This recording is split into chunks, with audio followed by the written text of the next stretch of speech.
I remember the rain more than anything else that night. It poured with the rage of something personal, soaking through every thread no matter how tightly I wrapped my coat. My portfolio, carried under my arm, kept bumping against my hip, a humiliating reminder of my failed evening. Standing beneath the angled glass awning of the ground floor in Gastown, I watched as the gallery doors closed behind me with a click that seemed to echo. The city shimmered, blurred by rain smudges on streetlights and rungs of neon from the pub across the street. Every step away from the gallery swished water from my cuffs, my shoes squelching in puddles. I had wanted that night to mean something, to have a story to tell that wasn't this, rejected again and told to develop my technique and try next year. My paintings always seemed to push people away more than pull them close. Maybe that was the point. My work was thick with memory, shapes half drowning in tide or fog, faces swirling out of color and thickening paint. Too raw, too much, too strange, I could hear them say. Even my mother, when she would visit the spare bedroom I called a studio, would wrinkle her nose and ask, "Couldn't it just be a nice landscape, Eli? People like landscapes." My sister Myra, with little patience for dreams, would say, "Why not just work construction and paint as a hobby? At least then you're not a starving whatever." I kept walking, the rain stinging the soft skin above my collar. It was late, and Gastown was empty but for clouds of damp cigarette smoke drifting from the pub doorway and the sudden shriek and whir of trolley wires sparking. My chest hurt from holding too much in, rage at them, at the world that always found it easy to say no, but I had learned to breathe past it, not let it show in my hands, let them all say what they needed to. There was tomorrow and paint and the hunger that lived somewhere under my ribs. I fed it with each rejection. At home, my hands shook as I peeled off my sodden jacket. I stared at the portfolio leaning against the wall, dripping puddles on the splintered boards. My apartment always smelled faintly of turpentine, rain, mildew, and whatever I'd cooked last week. I lit the small lamp that cast yellow over everything, easel, pallets, the unmade bed, and propped the latest canvas where I could look it in the eyes. It was rooted in the city like I was, a bridge lost in fog, outlines of the cranes at the port blending into pale green sky, giant brushstrokes veiling everything you might want to see clearly. I thought of my family's faces that morning when I'd announced, out loud for the first time, I know I'm going to be a painter. They'd clucked their tongues, not even pausing from breakfast. Dad hadn't even looked up from the news. "That's a tough life, Eli," he had said, life as if the word itself tasted sour. The next few weeks blurred together, work at the loading dock near Commercial Drive to pay rent, shifts ending with stiff backs and streaks of dust on my jeans. I painted at night and in the blue hour before dawn, pushing pigment across canvas until my arms cramped and my spine ached. In the quiet between brushstrokes, their words echoed, "What's the point? Nobody cares about painting anymore." Sometimes in the middle of the day, moving crates of vegetables under the humid warehouse skylights, anger would flare so hot it felt like it could burn straight through my chest. I held it in, never letting it show. I kept mailing off my slides, showing up at juried exhibition calls, entering every open call I could find. Rejection followed like a shadow. I stopped telling my family much. Why give them more ammunition? When I visited my mother's house in Burnaby on Sundays, it was always the same. Her living room was lined with watercolors of lighthouses and deer bought from the craft market. She would bring tea, sidelong glances, and questions about real work. My sister wouldn't bother hiding her smirk when someone brought up my latest project. Dad said little, but the set of his shoulders was eloquent. One night after they'd needled me about working late hours and wasting my prime at the dock, I set down my mug and stared through their front window, rain streaking the glass. I thought about leaving not just the house but Vancouver itself, but where would I go? The city was in my veins, so was the ache to prove them wrong. There was one art professor at Emily Carr, Helen Shaw, a visiting lecturer from London who saw something in my work. She stopped me after portfolio night, her black umbrella dripping over her shoes, and pressed a card into my hand. "You have a stubborn eye," she said. "Send me your latest when you're ready, don't soften it for them. Paint the ache, not the surface." Her words were tinder. I painted until the days blurred into months, and the city outside my window changed with the seasons. Cherry blossoms tangled in spring rain, then the dry gold dust of July, then the grey hush of autumn. Helen sent my work to a contact in Berlin. The gallery they wrote back asking for a series. I sold my first piece that winter. The check was small, but the sensation someone somewhere hung my color on their wall was intoxicating. When Berlin called again, I took the plunge.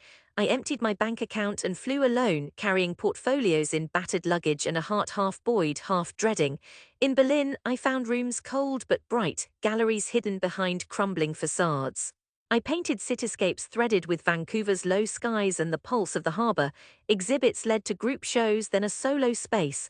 The anger faded, replaced by a hard resolve. Doubt came less often. I found other exiles, artists who also painted against the grain, and we drank coffee and cheap wine in smoky bars. The days faded into one furious streak of work, shows in Amsterdam, Vienna, Porto. I learned to live with hunger for home, for validation, and to use it. Sometimes I would email Myra or call my mother. I sent photos of cities and paintings, news releases, the odd review clipped from a German magazine. Replies were short, vague bursts of pride mixed with confusion. Nobody quite knew what to make of it. Still, Vancouver ticked in my blood. 5 years blurred past. I held shows in cities I'd only imagined before. My exhibitions brought enough for a real studio, a place with north-facing windows and room for canvases 10 feet tall. My name, once only mine, began to travel on stranger lips, critics, curators, collectors. There was always a longing when I painted. Each cityscape became version of home. The green haze of English Bay, moths blurring against lamplight, the drizzle that never really left me. It was Helen who first mentioned a return. "You should show there, Eli," she wrote from London. "Take your light back where it began. There's pride in coming home." The opportunity arose almost as if the city had been turning toward me again. A new gallery, big on Main Street, launching with a series on returning visionaries. The director tracked me down through Helen. With shaky fingers, I signed the contract and sent a proposal. They wanted odes to the city, and no, not softened for tourists, they insisted, painted as I remembered the pulse and ache and salt of it. When the announcement went live, my mother called, her voice too bright. "You're really back in Vancouver then, showing proper." "You could say that," I answered, biting back impatience. Myra texted, "So what, are you some big shot now?" I almost deleted the message, but let it linger in my mind as I wrote the plane back over the Rockies. The city was the same, glass towers smeared with dusk, dark water under the bridges, the harbour centre's spire blinking through cloud. The gallery was huge, full of light, smelling faintly of fresh paint and sawdust. My works leaned against the bare cement walls, still wrapped in shipping blankets. The week before the show was a fever dream, interviews with local press, radio calls, emails from old teachers. Every night walking through Mount Pleasant rain with cold air in my lungs, I felt both new and ancient here. On opening evening, I wore my best jacket and shoes that pinched a bit. My hands trembled, but rage had melted long ago, replaced by a steady flame. There were hundreds already clustered under the sign, pressed up to the windows, crowding the small plaza as rain scattered them in clusters under black umbrellas. My mother arrived first, clutching her purse with both hands, her coat buttoned tight against the wind. She smiled quickly, the old worry lines never quite leaving her face. Myra came with her boyfriend, both laughing at something private, a flicker of skepticism passing between them. They greeted me with practiced cheer. Dad came in late, his shoulders slightly hunched, hat in hand, scanning the room with the wary gaze of a man who spent his life distrusting anything labeled art. The neighbors came too, and the cousins who used to ask if I'd found real work yet. As people drifted through, wine in hand, I watched the faces. Some nodded, pausing at the cityscapes and figures entwined with fog and firelight. Some frowned, unsure how to decode what they saw. But one by one, the skeptics, my family, people from our block, old friends who teased and doubted, stood transfixed.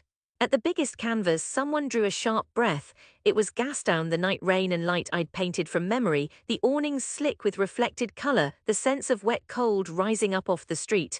You could smell the salt. You could feel the ache. Myra unwittingly reached out and touched the edge of the canvas as if to steady herself, her eyes wide. Dad stood behind her silent. I watched his jaw work, saw him blink hard in the bright light.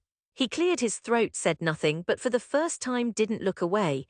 When people began to cluster around me, asking where I'd learned to paint like this, how I found these colors, it was my mother who stepped forward. "I never realized," she said quietly, her voice wavering just a bit, "how much of yourself you put into these, how much you saw." I felt something loosen, a knot inside unwinding after years of resistance. The gallery director slipped to my side and motioned me over. "There's a buyer on the line from New York," she whispered, "for the big piece, the Vancouver Bridge in Fog."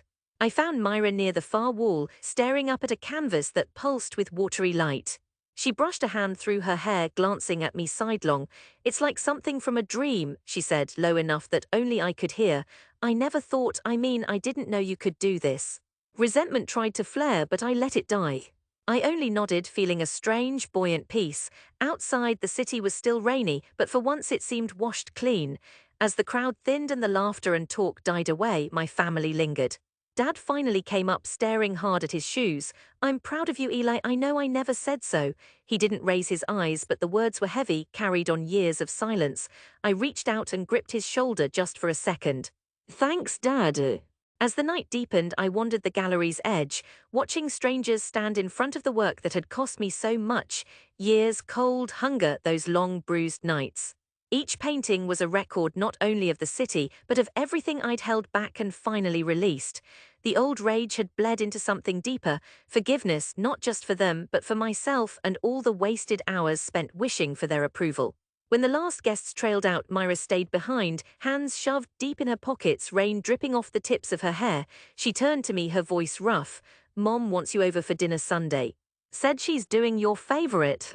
I grinned for the first time that night. "Guess I'll bring the wine this time." Outside, the city waited, a different place and yet the same. As I stepped into the soft, persistent rain, I felt both returned and changed, belonging here as much as anywhere, carrying the memory of every night I'd ever been rejected. I knew that even if I'd never shown in a gallery, I would have kept painting. Rage and restraint, hunger and home, they had become my colors. And at last, beneath the city's washed and flickering lights, I understood success wasn't the end. It was the beginning of belonging, and every time I picked up a brush, I returned again.